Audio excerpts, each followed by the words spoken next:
first concrete fruit of the Synod is this document, full of various proposals. The bishops have given it to Pope Francis, and the Pope usually uses it to write a magisterial text, technically called an apostolic exhortation.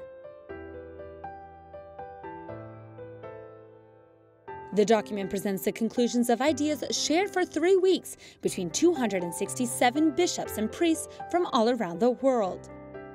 There are 167 points that have been voted on and approved by a 2/3 majority.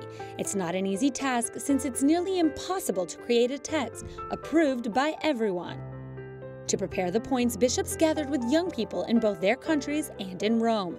At the Synod, they additionally listened to the stories and questions of around 35 young people who all had very different backgrounds.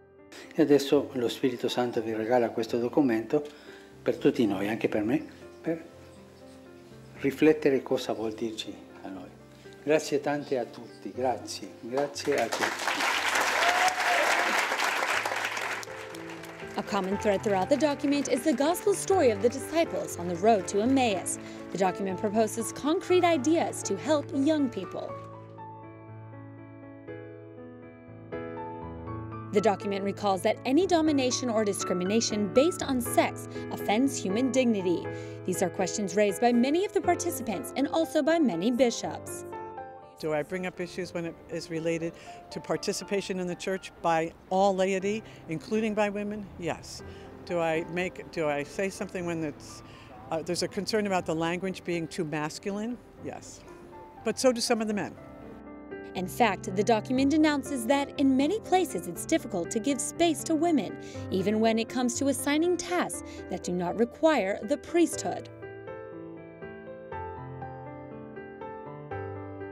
The text condemns abuse and asks the Church to recognize and act against any abuse. It includes abuse of every kind: power, economic, conscience, or sexual. I'd say to young people, if we as a church have let you down in any way, I'm so sorry for that. Don't give up on Christ because some of us have let you down. There is so much more to the church and to Christ than that. In addition, the text thanks victims who've had the courage to denounce their aggressors. The text asks for a sexual formation by the Church, not limited to sporadic or occasional advice. That is to say, that chastity be proposed in an attractive way, showing its value for personal growth. In addition, it recognizes and praises that some countries have proposed paths of accompaniment in the faith for homosexual people, and recommends they continue to be offered. The document requests that these programs help participants recognize the desire to belong and contribute to community life, and to discern the best ways to do it. Vocation was one of the main themes of the meeting and is mentioned often in the final document. The teachings were very good, but what really affected a young person like me to make this discernment that my life will be for the service of the church was not just teaching, was not just an idea, but the beautiful experience of having met people who had devoted or even wasted their lives for Jesus. And my heart was really struck. The document recalls that all people are called to be holy.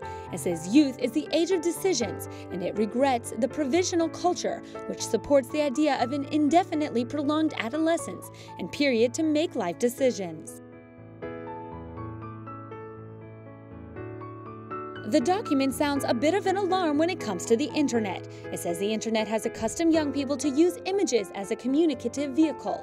It calls the church to reflect on how to transmit a faith that is based on listening to the Word of God and reading the sacred scriptures. Beyond the concrete issues, the two key words are accompaniment and synodality. It's not about limiting training courses to religious content, but to count on friendship and mutual listening, without paternalism, but with a frankness to help each person live a personal relationship with God. Another idea is to help Catholics participate in the sacraments, explain the Mass better, or teach confession.